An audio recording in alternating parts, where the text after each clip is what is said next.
Hello friends, Kannada books knowledge ಚಾನೆಲ್ಗೆ ನಿಮಗೆಲ್ಲರಿಗೂ ಆತ್ಮೀಯ ಸ್ವಾಗತ. ಸ್ನೇಹಿತರೆ, ನೀವು ಎಂದಾದರೂ ಯೋಚಿಸಿದ್ದೀರಾ ಎಲಾನ್ ಮಸ್ಕ್, ವಾರನ್ ಬಫೆಟ್ ಅಥವಾ ಬಿಲ್ ಗೇಟ್ಸ್ ಅವರಂತಹ ಸಾಧಕರು ಸಾಮಾನ್ಯ ಜನರಿಗಿಂತ ಹೇಗೆ ವಿಭಿನ್ನವಾಗಿ ಆಲೋಚನೆ ಮಾಡ್ತಾರೆ ಅಂತ? ಅವರಿಗೆ ದಿನಕ್ಕೆ 48 ಗಂಟೆಗಳೇನೂ ಸಿಗಲ್ಲ. ನಮ್ಮ ಥರಾನೇ ಅವರಿಗೂ ಇರೋದು 24 ಗಂಟೆ. ಆದರೂ ಅವರ ನಿರ್ಧಾರಗಳು ಅಂದರೆ ಡಿಸಿಷನ್ಸ್ ಯಾಕೆ ಅಷ್ಟು ಪರ್ಫೆಕ್ಟ್ ಆಗಿರುತ್ತೆ? ಇದಕ್ಕೆ ಉತ್ತರ ಒಂದೇ: ಮೆಂಟಲ್ ಮಾಡೆಲ್ಸ್. ಹೌದು, ಇವತ್ತಿನ ವಿಡಿಯೋದಲ್ಲಿ ನಾವು ಶೇನ್ ಪ್ಯಾರಿಶ್ ಬರೆದಿರೋ ಪ್ರಸಿದ್ಧ ಪುಸ್ತಕ ದ ಗ್ರೇಟ್ ಮೆಂಟಲ್ ಮಾಡೆಲ್ಸ್ ಬಗ್ಗೆ ಸಂಪೂರ್ಣವಾಗಿ ತಿಳಿಯಲಿದ್ದೇವೆ.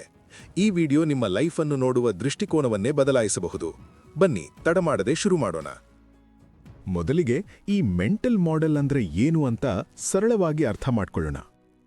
ನೋಡಿ, ಒಬ್ಬ ಕಾರ್ಪೆಂಟರ್ ಅಥವಾ ಬಡಗಿ ಹತ್ರ ಒಂದು ಟೂಲ್ ಬಾಕ್ಸ್ ಇರುತ್ತೆ. ಅದರಲ್ಲಿ ಸುತ್ತಿಗೆ, ಗರಗಸ, ಸ್ಕ್ರೂ ಡ್ರೈವರ್ ಎಲ್ಲ ಇರುತ್ತೆ. ಅವನು ಯಾವ ಕೆಲಸ ಮಾಡ್ತಿದ್ದಾನೋ ಅದಕ್ಕೆ ತಕ್ಕ ಹಾಗೆ ಆ ಟೂಲ್ಸ್ ಅಥವಾ ಉಪಕರಣಗಳನ್ನ ಬಳಸ್ತಾನೆ ಅಲ್ವಾ? ಅದೇ ರೀತಿ ನಮ್ಮ ಮೆದುಳು ಕೂಡ ಸಮಸ್ಯೆಗಳನ್ನ ಬಗೆಹರಿಸಲು ಕೆಲವು ಟೂಲ್ಸ್ ಅಥವಾ ಉಪಕರಣಗಳನ್ನ ಬಳಸುತ್ತೆ. ಇದನ್ನೇ ನಾವು ಮೆಂಟಲ್ ಮಾಡೆಲ್ಸ್ ಅಂತ ಕರಿತೀವಿ. ನಿಮ್ಮ ಹತ್ರ ಎಷ್ಟು ಒಳ್ಳೆ ಮೆಂಟಲ್ ಮಾಡೆಲ್ಸ್ ಇರುತ್ತೋ ಅಷ್ಟೇ ಚೆನ್ನಾಗಿ ನೀವು ಲೈಫ್ನಲ್ಲಿ ಪ್ರಾಬ್ಲಮ್ಸ್ ಸಾಲ್ವ್ ಮಾಡಬಹುದು. ಈ ಪುಸ್ತಕದಲ್ಲಿ ಲೇಖಕರು ಪ್ರಪಂಚದ ಬೆಸ್ಟ್ ಮೆಂಟಲ್ ಮಾಡೆಲ್ಸ್ ಬಗ್ಗೆ ಹೇಳಿದ್ದಾರೆ. ಅದರಲ್ಲಿ ತುಂಬಾನೇ ಮುಖ್ಯವಾದ ಮತ್ತು ಪವರ್ಫುಲ್ ಆದ 9 ಮಾಡೆಲ್ಸ್ ಬಗ್ಗೆ ನಾವೀಗ ನೋಡೋಣ. ಮೊದಲನೇ ಮತ್ತು ಅತ್ಯಂತ ಮುಖ್ಯವಾದ mental model the map is not the territory, ಅಂದರೆ ನಕ್ಷೆಯೇ ಪ್ರದೇಶವಲ್ಲ. ಇದನ್ನು ಒಂದು ಉದಾಹರಣೆ ಮೂಲಕ ಅರ್ಥ ಮಾಡಿಕೊಳ್ಳೋಣ. ನೀವು ಬೆಂಗಳೂರಿನಿಂದ ಮೈಸೂರಿಗೆ ಹೋಗ್ತಿದ್ದೀರಾ ಅಂತ ಅನ್ಕೊಳ್ಳಿ. ನೀವು ಗೂಗಲ್ ಮ್ಯಾಪ್ ನೋಡ್ತೀರಾ.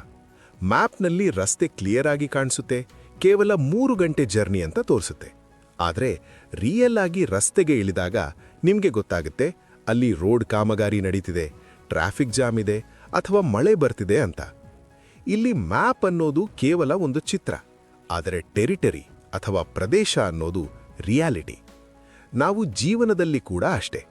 ನಾವು ಓದಿದ ಥಿಯರಿ ಅಥವಾ ಪ್ಲಾನ್ ಅನ್ನೇ ಸತ್ಯ ಅಂತ ನಂಬಿಬಿಡ್ತೀವಿ. ಬಿಸ್ನೆಸ್ ಪ್ಲಾನ್ ಪೇಪರ್ ಮೇಲೆ ಚೆನ್ನಾಗಿ ಕಾಣಿಸಬಹುದು, ಆದರೆ ಮಾರ್ಕೆಟ್ನಲ್ಲಿ ಇಳಿದಾಗ ರಿಯಾಲಿಟಿ ಬೇರೆ ಇರುತ್ತೆ. ಸೊ ಈ ಮಾಡೆಲ್ ನಮಗೇನು ಕಲಿಸುತ್ತೆ ಅಂದರೆ, ಯಾವತ್ತೂ ಪ್ಲಾನ್ ಅಥವಾ ಥಿಯರಿಗಳನ್ನೇ ಅಂತಿಮ ಸತ್ಯ ಅಂತ ನಂಬಬೇಡಿ. ರಿಯಾಲಿಟಿ ಯಾವಾಗಲೂ ಬದಲಾಗುತ್ತಾ ಇರುತ್ತೆ. ಅದಕ್ಕೆ ತಕ್ಕಂತೆ ನಾವು ಬದಲಾಗಬೇಕು. ಎರಡನೇ ಅದ್ಭುತವಾದ ಕಾನ್ಸೆಪ್ಟ್ ಸರ್ಕಲ್ ಆಫ್ ಕಾಂಪಿಟೆನ್ಸ್. ಜಗತ್ತಿನ ಶ್ರೇಷ್ಠ ಹೂಡಿಕೆದಾರ ವಾರನ್ ಬಫೆಟ್ ಈ ನಿಯಮವನ್ನ ಕಟ್ಟುನಿಟ್ಟಾಗಿ ಪಾಲಿಸ್ತಾರೆ. ಅವ್ರು ಹೇಳ್ತಾರೆ, ನಮಗೆ ಎಲ್ಲಾ ವಿಷಯಗಳ ಬಗ್ಗೆಯೂ ತಿಳಿದಿರಬೇಕು ಅಂತೇನೂ ಇಲ್ಲ, ಆದ್ರೆ ನಮಗೆ ಏನು ತಿಳಿದಿದೆ ಮತ್ತು ಏನು ತಿಳಿದಿಲ್ಲ ಅನ್ನೋ ಸ್ಪಷ್ಟತೆ ಇರಬೇಕು. ಇದಕ್ಕೆ ಒಂದು ಸಿಂಪಲ್ ಕಥೆ ಇದೆ. ಒಬ್ಬ ವ್ಯಕ್ತಿ ಸ್ವಿಮ್ಮಿಂಗ್ ಅಥವಾ ಈಜು ಕಲಿಯಲು ಒಂದು ಪುಸ್ತಕ ತಗೊಳ್ತಾನೆ. ಪುಸ್ತಕ ಪೂರ್ತಿ ಓದಿ ತಾನು ಎಕ್ಸ್ಪರ್ಟ್ ಅಂತ ಅಂದ್ಕೊಂಡು ನದಿಗೆ ಹಾರ್ತಾನೆ. ಏನಾಗುತ್ತೆ? ಅವನು ಮುಳುಗಿ ಹೋಗ್ತಾನೆ. ಯಾಕಂದ್ರೆ ಅವನಿಗೆ ಥಿಯರಿ ಗೊತ್ತಿತ್ತು, ಆದ್ರೆ ಪ್ರಾಕ್ಟಿಕಲ್ ನಾಲೆಡ್ಜ್ ಇರಲಿಲ್ಲ. ನಿಮ್ಮ ಸರ್ಕಲ್ ಆಫ್ ಕಾಂಪಿಟೆನ್ಸ್ ಅಂದ್ರೆ ನಿಮಗೆ ಯಾವ ವಿಷಯದಲ್ಲಿ ಆಳವಾದ ಜ್ಞಾನ ಇದೆಯೋ ಅದು ಮಾತ್ರ ನಿಮ್ಮ ವಲಯ. ಉದಾಹರಣೆಗೆ, ನೀವು ಸಾಫ್ಟ್ವೇರ್ ಇಂಜಿನಿಯರ್ ಆಗಿರಬಹುದು, ಅದು ನಿಮ್ಮ ಸರ್ಕಲ್. ಆದ್ರೆ ನಿಮ್ಗೆ ಶೇರ್ ಮಾರ್ಕೆಟ್ ಬಗ್ಗೆ ಗೊತ್ತಿಲ್ಲ ಅಂದ್ರೆ ಸುಮ್ಮನೆ ಯಾರೋ ಹೇಳಿದ್ರು ಅಂತ ಹಣ ಹಾಕಕ್ಕೆ ಹೋಗ್ಬಾರ್ದು. ಗೆಲ್ಲುವವರು ಯಾವಾಗಲೂ ತಮ್ಮ ಸಾಮರ್ಥ್ಯದ ವೃತ್ತದ ಒಳಗೆ ಆಟ ಆಡ್ತಾರೆ. ಅವರು ತಮಗೆ ಗೊತ್ತಿಲ್ಲದ ವಿಷಯದ ಬಗ್ಗೆ ಅನಾವಶ್ಯಕವಾಗಿ ತಲೆ ಹಾಕಲ್ಲ. ನನಗೆ ಗೊತ್ತಿಲ್ಲ ಅಂತ ಒಪ್ಕೊಳ್ಳೋದು ಕೂಡ ಒಂದು ದೊಡ್ಡ ಬುದ್ಧಿವಂತಿಕೆ. ಮೂರನೇ ಮಾಡೆಲ್ ಎಲಾನ್ ಮಸ್ಕ್ ಅವರ ಫೇವರೆಟ್, ಫಸ್ಟ್ ಪ್ರಿನ್ಸಿಪಲ್ಸ್ ಥಿಂಕಿಂಗ್. ನಾವು ಸಾಮಾನ್ಯವಾಗಿ ಅನಾಲಜಿ ಮೂಲಕ ಯೋಚಿಸ್ತೀವಿ. ಅಂದರೆ ಬೇರೆಯವರು ಹೀಗೆ ಮಾಡ್ತಿದ್ದಾರೆ, ಸೊ ನಾನೂ ಹೀಗೆ ಮಾಡ್ತೀನಿ ಅಂತ. ಇದು ಕಾಪಿ ಪೇಸ್ಟ್ ಮೆಥಡ್. ಆದರೆ ಫಸ್ಟ್ ಪ್ರಿನ್ಸಿಪಲ್ಸ್ ಅಂದ್ರೆ ಒಂದು ಸಮಸ್ಯೆಯನ್ನ ಅದರ ಮೂಲಭೂತ ಸತ್ಯದವರೆಗೆ ಒಡೆದು ನೋಡುವುದು. ಉದಾಹರಣೆಗೆ, ಎಲಾನ್ ಮಸ್ಕ್ ರಾಕೆಟ್ ಮಾಡಬೇಕು ಅಂತ ಅಂದುಕೊಂಡಾಗ ಎಲ್ಲರೂ ರಾಕೆಟ್ ಮಾಡೋದು ತುಂಬಾ ಕಾಸ್ಟ್ಲಿ, ಕೋಟ್ಯಾಂತರ ರೂಪಾಯಿ ಬೇಕು, ಬರೀ ಸರ್ಕಾರಗಳು ಮಾತ್ರ ಮಾಡೋಕೆ ಸಾಧ್ಯ ಅಂತ ಹೇಳಿದ್ರು. ಆಗ Elon Musk first principle apply ಮಾಡಿದ್ರು. ಅವ್ರು ಕೇಳಿದ್ರು, ರಾಕೆಟ್ ಮಾಡೋಕೆ ಏನೇನು ಬೇಕು? Aluminium, titanium, copper, carbon fibre ಅಷ್ಟೇ ತಾನೇ? ಮಾರ್ಕೆಟ್ನಲ್ಲಿ ಇವುಗಳ ಬೆಲೆ ಎಷ್ಟಿದೆ ಅಂತ ನೋಡಿದಾಗ ಅವರಿಗೆ ಆಶ್ಚರ್ಯವಾಯಿತು. ರಾಕೆಟ್ನ ಕಚ್ಚಾ ವಸ್ತುಗಳ ಬೆಲೆ ರಾಕೆಟ್ನ ಒಟ್ಟು ಬೆಲೆಯ ಕೇವಲ 2% ಮಾತ್ರ ಆಗಿತ್ತು. ಹಾಗಾಗಿ ಅವರು ಬೇರೆಯವರ ಹತ್ತಿರ ರಾಕೆಟ್ ಕೊಂಡುಕೊಳ್ಳುವ ಬದಲು ತಾವೇ ರಾಕೆಟ್ ಪಾರ್ಟ್ಸ್ ತಂದು ಜೋಡಿಸಲು ಶುರು ಮಾಡಿದ್ರು. ಹೀಗೆ ಸ್ಪೇಸ್ ಎಕ್ಸ್ ಹುಟ್ಟಿಕೊಳ್ತು. ಫ್ರೆಂಡ್ಸ್, ಜೀವನದಲ್ಲೂ ಅಷ್ಟೇ. ಎಲ್ಲರೂ ಹೀಗೆ ಮಾಡ್ತಾರೆ ಅಂತ ನೀವೂ ಮಾಡಬೇಡಿ. ಸಮಸ್ಯೆಯ ಆಳಕ್ಕಿಳಿದು ಇದು ಯಾಕೆ ಹೀಗಿದೆ, ಇದನ್ನ ಬೇರೆ ರೀತಿ ಮಾಡೋಕೆ ಆಗಲ್ವಾ ಅಂತ ಪ್ರಶ್ನೆ ಮಾಡಿ. ಅದೇ ಫಸ್ಟ್ ಪ್ರಿನ್ಸಿಪಲ್ ಥಿಂಕಿಂಗ್. 4ನೆಯ ಮಾಡೆಲ್ ಥಾಟ್ ಎಕ್ಸ್ಪೆರಿಮೆಂಟ್. ಇದನ್ನ ಅರ್ಥ ಮಾಡಿಕೊಳ್ಳಕ್ಕೆ ಐನ್ಸ್ಟೈನ್ ಅವರ ಉದಾಹರಣೆ ಸಾಕು. ಐನ್ಸ್ಟೈನ್ ಅವರು ಲ್ಯಾಬ್ಗಳಲ್ಲಿ ಪ್ರಯೋಗ ಮಾಡೋದಕ್ಕಿಂತ ಹೆಚ್ಚಾಗಿ ತಮ್ಮ ಮೆದುಳಿನಲ್ಲೇ ಪ್ರಯೋಗಗಳನ್ನು ಮಾಡ್ತಿದ್ರು. ಒಮ್ಮೆ ಅವರು ಕಲ್ಪನೆ ಮಾಡಿಕೊಂಡ್ರು, ನಾನು ಬೆಳಕಿನ ಕಿರಣದ ಲೈಟ್ ಬೀಮ್ ಮೇಲೆ ಕುಳಿತು ಪ್ರಯಾಣ ಮಾಡಿದ್ರೆ ಜಗತ್ತು ಹೇಗಿರುತ್ತೆ ಅಂತ. ಈ ಒಂದು ಚಿಕ್ಕ ಕಲ್ಪನೆ ಮುಂದೆ ಥಿಯರಿ ಆಫ್ ರಿಲೇಟಿವಿಟಿ ಕಂಡುಹಿಡಿಯಲು ಕಾರಣವಾಯಿತು. ಥಾಟ್ ಎಕ್ಸ್ಪೆರಿಮೆಂಟ್ ಅಂದರೆ ರಿಯಲ್ ಲೈಫ್ನಲ್ಲಿ ರಿಸ್ಕ್ ತಗೊಳ್ಳುವ ಮುಂಚೆ ಮನಸ್ಸಿನಲ್ಲೇ ಸಿಚುವೇಶನ್ ಅನ್ನ ಇಮ್ಯಾಜಿನ್ ಮಾಡಿಕೊಳ್ಳೋದು. ಉದಾಹರಣೆಗೆ, ನೀವು ಕೆಲಸ ಬಿಟ್ಟು ಬಿಸ್ನೆಸ್ ಶುರು ಮಾಡಬೇಕು ಅಂತ ಇದ್ದೀರಾ ಅನ್ಕೊಳ್ಳಿ. ಈಗಲೇ ರಿಸೈನ್ ಮಾಡಬೇಡಿ. ಫಸ್ಟ್ ಒಂದು ಥಾಟ್ ಎಕ್ಸ್ಪೆರಿಮೆಂಟ್ ಮಾಡಿ. ಒಂದು ವೇಳೆ ನನ್ನ ಬಿಸ್ನೆಸ್ 6 ತಿಂಗಳು ಲಾಭ ಕೊಡದಿದ್ರೆ ಏನಾಗತ್ತೆ? ನನ್ನತ್ರ ಸೇವಿಂಗ್ಸ್ ಇದೆಯಾ? ನಾನು ಸಾಲ ತೀರಿಸೋಕ್ಕಾಗತ್ತಾ? ಹೀಗೆ ಮೆದುಳಿನಲ್ಲೇ ಫೇಲ್ಯೂರ್ಗಳನ್ನು ಟೆಸ್ಟ್ ಮಾಡಿ. ಇದರಿಂದ ರಿಯಲ್ ಲೈಫ್ನಲ್ಲಿ ಆಗೋ ನಷ್ಟವನ್ನ ತಪ್ಪಿಸಬಹುದು. 5ನೇ ಮತ್ತು ತುಂಬಾ ಇಂಟ್ರೆಸ್ಟಿಂಗ್ ಆದ ಮಾಡೆಲ್ ಸೆಕೆಂಡ್ ಆರ್ಡರ್ ಥಿಂಕಿಂಗ್. ಸಾಮಾನ್ಯ ಮನುಷ್ಯರು ಕೇವಲ ಫಸ್ಟ್ ಆರ್ಡರ್ ಅಥವಾ ತಕ್ಷಣದ ಫಲಿತಾಂಶದ ಬಗ್ಗೆ ಯೋಚಿಸ್ತಾರೆ. ಆದರೆ ಬುದ್ಧಿವಂತರು ಸೆಕೆಂಡ್ ಆರ್ಡರ್ ಅಥವಾ ದೀರ್ಘಕಾಲದ ಪರಿಣಾಮದ ಬಗ್ಗೆ ಯೋಚಿಸ್ತಾರೆ. ಉದಾಹರಣೆಗೆ, ನಿಮಗೆ ಹಸಿವಾಗಿದೆ, ಎದುರುಗಡೆ ಪಿಜ್ಜಾ ಅಥವಾ ಬರ್ಗರ್ ಇದೆ. ಫಸ್ಟ್ ಆರ್ಡರ್ ಥಿಂಕಿಂಗ್, ವಾವ್, ಇದು ಟೇಸ್ಟಿಯಾಗಿದೆ, ತಿಂದ್ರೆ ಮಜಾ ಸಿಗುತ್ತೆ, ತಿಂದುಬಿಡ್ತೀರಾ. ಸೆಕೆಂಡ್ ಆರ್ಡರ್ ಥಿಂಕಿಂಗ್, ಈಗ ತಿಂದ್ರೆ ಮಜಾ ಸಿಗುತ್ತೆ ನಿಜ, ಆದ್ರೆ ಇದನ್ನೇ ತಿಂತಾ ಇದ್ರೆ ಮುಂದೆ ಬೊಜ್ಜು ಬರುತ್ತೆ, ಆರೋಗ್ಯ ಹಾಳಾಗುತ್ತೆ, ಆಮೇಲೆ ಹಾಸ್ಪಿಟಲ್ ಖರ್ಚು ಬರುತ್ತೆ. ಯಾವಾಗ ನೀವು ಆ್ಯಂಡ್ ದೆನ್ ವಾಟ್ ಅಂದ್ರೆ ಮುಂದೇನು ಅಂತ ಪ್ರಶ್ನೆ ಮಾಡ್ತೀರಾ, ಆಗ ನೀವು ಸೆಕೆಂಡ್ ಆರ್ಡರ್ ಥಿಂಕಿಂಗ್ ಮಾಡ್ತಿದ್ದೀರಾ ಅಂತ ಅರ್ಥ. ತುಂಬಾ ಜನ ಕ್ರೆಡಿಟ್ ಕಾರ್ಡ್ ಬಳಸಿ ಸಾಲ ಮಾಡ್ತಾರೆ, ಯಾಕಂದ್ರೆ ಫಸ್ಟ್ ಆರ್ಡರ್ ಥಿಂಕಿಂಗ್ ಪ್ರಕಾರ ಈಗ ಕೈಗೆ ವಸ್ತು ಸಿಗುತ್ತೆ. ಆದರೆ ಸೆಕೆಂಡ್ ಆರ್ಡರ್ ಥಿಂಕಿಂಗ್ ಪ್ರಕಾರ ಮುಂದೆ ಬಡ್ಡಿ ಕಟ್ತಾ ಜೀವನ ಪೂರ್ತಿ ಸಾಲದಲ್ಲೇ ಇರಬೇಕಾಗುತ್ತೆ. ಸೊ ಫ್ರೆಂಡ್ಸ್, ಇನ್ಮುಂದೆ ಯಾವುದೇ ನಿರ್ಧಾರ ತಗೊಳ್ಳುವಾಗ ತಕ್ಷಣದ ಲಾಭ ನೋಡಬೇಡಿ, ಮುಂದಾಗುವ ಪರಿಣಾಮವನ್ನ ಯೋಚಿಸಿ. ಸ್ನೇಹಿತರೆ, ಇವಿಷ್ಟು ಈ ಪುಸ್ತಕದ ಮೊದಲ 5 ಮೆಂಟಲ್ ಮಾಡೆಲ್ಸ್. ಆದರೆ ಇನ್ನುಳಿದ 4 ಮಾಡೆಲ್ಸ್ ಇನ್ನೂ ಪವರ್ಫುಲ್ ಆಗಿವೆ. ವಿಶೇಷವಾಗಿ ಇನ್ವರ್ಷನ್ ಅಂದ್ರೆ ಉಲ್ಟಾ ಯೋಚನೆ ಮಾಡೋದು ಮತ್ತು ಆಕಮ್ಸ್ ರೇಸರ್ ಸರಳತೆಯ ನಿಯಮ. ಇವು ನಿಮ್ಮ ಲೈಫ್ನಲ್ಲಿ ಪ್ರಾಬ್ಲಮ್ ಸಾಲ್ವ್ ಮಾಡೋ ರೀತಿನೇ ಚೇಂಜ್ ಮಾಡುತ್ತೆ. ಬನ್ನಿ ಶುರು ಮಾಡೋಣ. 6ನೇ ಮಾಡೆಲ್ ಪ್ರಾಬಬಿಲಿಸ್ಟಿಕ್ ಥಿಂಕಿಂಗ್ ಅಂದ್ರೆ ಸಂಭವನೀಯತೆಯ ಆಲೋಚನೆ. ನೋಡಿ, ನಾವೆಲ್ಲರೂ ಭವಿಷ್ಯವನ್ನ ಪರ್ಫೆಕ್ಟ್ ಆಗಿ ಊಹಿಸೋಕೆ ಟ್ರೈ ಮಾಡ್ತೀವಿ. ಆದರೆ ಪ್ರಪಂಚದಲ್ಲಿ ಯಾವುದೂ 100% ಗ್ಯಾರಂಟಿ ಇಲ್ಲ. ಎಲ್ಲವೂ ಕೇವಲ ಪ್ರಾಬಬಿಲಿಟಿ ಅಥವಾ ಸಾಧ್ಯತೆಗಳ ಮೇಲೆ ನಿಂತಿದೆ. ಒಂದು ಸಿಂಪಲ್ ಉದಾಹರಣೆ ತಗೊಳ್ಳಿ. ಹವಾಮಾನ ವರದಿ ನೋಡಿದಾಗ ಅವರು ನಾಳೆ ಮಳೆ ಬಂದೇ ಬರುತ್ತೆ ಅಂತ ಹೇಳಲ್ಲ. ನಾಳೆ ಮಳೆ ಬರುವ ಸಾಧ್ಯತೆ 90% ಇದೆ ಅಂತ ಹೇಳ್ತಾರೆ. ಇದರರ್ಥ 10% ಮಳೆ ಬರದೇ ಇರೋ ಸಾಧ್ಯತೆ ಕೂಡ ಇದೆ ಅಂತ. ನಮ್ಮ ಲೈಫ್ನಲ್ಲಿ ನಾವಿದನ್ನ ಹೇಗೆ ಅಪ್ಲೈ ಮಾಡಬೇಕು? ಯಾವುದೇ ರಿಸ್ಕ್ ತಗೊಳ್ಳುವಾಗ ಇದು ಸಕ್ಸೆಸ್ ಆಗೇ ಆಗತ್ತೆ ಅಂತ ನಂಬಿ ಕುರುಡಾಗಿ ದುಡ್ಡು ಹಾಕಬೇಡಿ. ಬದಲಿಗೆ ಮ್ಯಾಥಮ್ಯಾಟಿಕ್ಸ್ ಬಳಸಿ. ನಾನು ಈ ಬಿಸ್ನೆಸ್ ಶುರು ಮಾಡಿದ್ರೆ ಗೆಲ್ಲುವ ಚಾನ್ಸ್ ಎಷ್ಟಿದೆ, ಸೋಲುವ ಚಾನ್ಸ್ ಎಷ್ಟಿದೆ ಅಂತ ಲೆಕ್ಕ ಹಾಕಿ.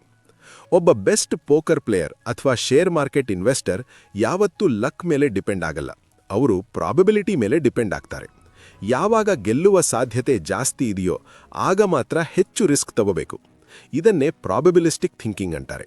ಸೊ ಇನ್ಮುಂದೆ ಗ್ಯಾರಂಟಿ ಇದೆಯಾ ಅಂತ ಕೇಳಬೇಡಿ, ಪ್ರಾಬಬಿಲಿಟಿ ಎಷ್ಟಿದೆ ಅಂತ ಕೇಳಿ. 7ನೇ ಮಾಡೆಲ್ ಇನ್ವರ್ಷನ್.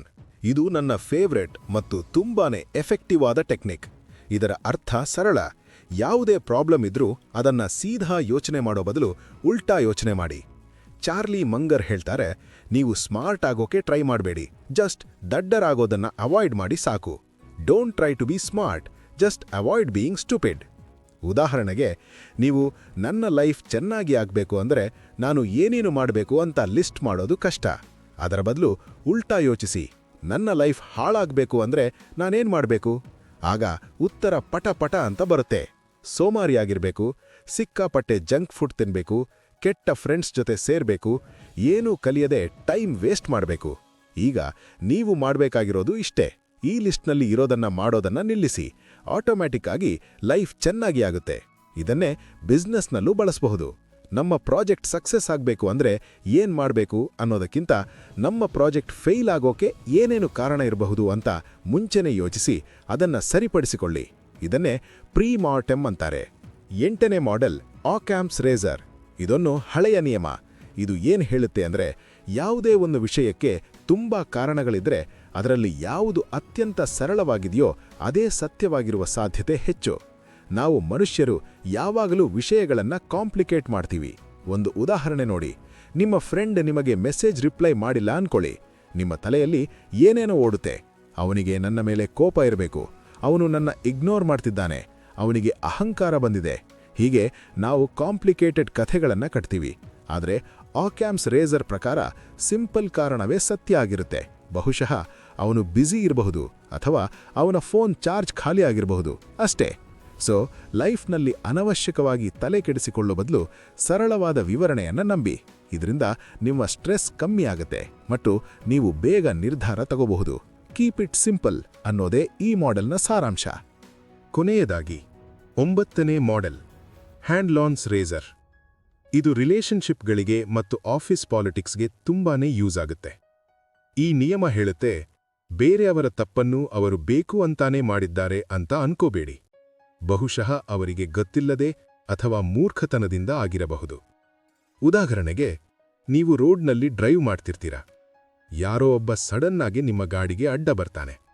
ತಕ್ಷಣ ನಿಮಗೆ ಕೋಪ ಬರುತ್ತೆ. ಇವನು ಬೇಕು ಅಂತಾನೆ ನಮಗೆ ಅಡ್ಡ ಬರ್ತಿದ್ದಾನೆ, ಇವನು ಕೆಟ್ಟವನು ಅಂತ ಬೈತೀರಾ. ಆದರೆ ಹ್ಯಾಂಡ್-ಲಾನ್ಸ್ ರೇಸರ್ ಅಪ್ಲೈ ಮಾಡಿ. ಬಹುಶಃ ಅವನು ಹೊಸಬ ಆಗಿರಬಹುದು ಅಥವಾ ಅವನು ಏನೋ ಟೆನ್ಷನ್ನಲ್ಲಿ ಗಮನಿಸದೆ ಬಂದಿರಬಹುದು. ಯಾವಾಗ ನೀವು ಅವರು ಕೆಟ್ಟವರು ಅನ್ನೋ ಆಲೋಚನೆ ಬಿಟ್ಟು ಅವರಿಗೆ ಗೊತ್ತಿಲ್ಲ ಪಾಪ ಅಂತ ಅನ್ಕೋತೀರಾ, ಆಗ ನಿಮ್ಮ ಕೋಪ ಮಾಯವಾಗುತ್ತೆ. ಜಗತ್ತು ತುಂಬಾ ಶಾಂತವಾಗಿ ಕಾಣಿಸುತ್ತೆ. ಯಾರಾದರೂ ಆಫೀಸ್ನಲ್ಲಿ ತಪ್ಪು ಮಾಡಿದ್ರೆ ಅವನು ನನ್ನ ಕೆಡವಲು ಪ್ಲಾನ್ ಮಾಡ್ತಿದ್ದಾನೆ ಅಂತ ಸಂಶಯ ಪಡಬೇಡಿ.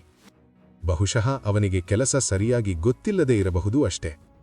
ಸೊ ಫ್ರೆಂಡ್ಸ್, ಇವೇ ಆ 9 ಅದ್ಭುತವಾದ ಮೆಂಟಲ್ ಮಾಡೆಲ್ಸ್. ಒಮ್ಮೆ ಕ್ವಿಕ್ ಆಗಿ ರಿವೈಸ್ ಮಾಡೋಣ. Map is not the territory. Plan ಬೇರೆ, ರಿಯಾಲಿಟಿ ಬೇರೆ. Circle of competence. ನಿಮಗೆ ಗೊತ್ತಿರೋ ಫೀಲ್ಡ್ನಲ್ಲೇ ಆಟ ಆಡಿ.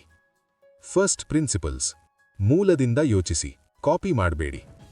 Thought experiment. ರಿಸ್ಕ್ ತಗೊಳ್ಳೋ ಮುಂಚೆ ಮನಸ್ಸಲ್ಲೇ ಪ್ರಯೋಗ ಮಾಡಿ. Second order thinking.